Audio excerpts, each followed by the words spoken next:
This is the standard room that I stayed at the Penta Tuen Mun Hotel in Hong Kong.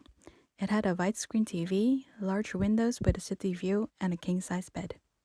I like the small workspace. On the desk, you can find a notepad and pen, a retro rotary dial phone, a water jug, and a coffee and tea maker with 2 cups.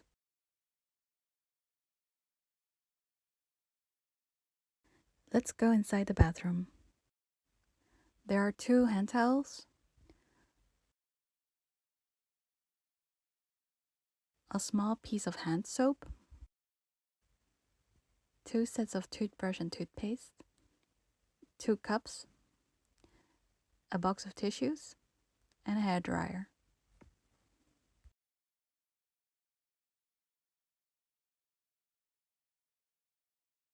In the walk-in shower, there are 2 bath towels, a rain shower head, a handheld shower head, and this really cool invisible shower drain.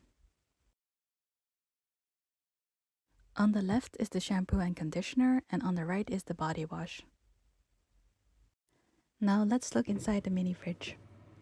There's a lot of space to store sushi, sandwiches, and bottles of soda, but sadly, no midnight ice cream for me.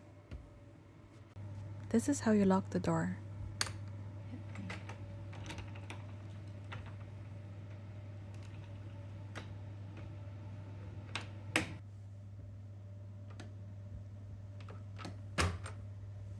Next to the door, you can find an extra roll of toilet paper, 2 pairs of slippers, an electronic safe, and a space to hang clothes.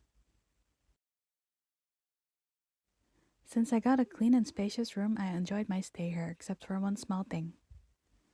If you're a light sleeper like me, the movement of the metal chair and the metal bathroom sliding door and the sounds of the air conditioning could influence your sleep at night.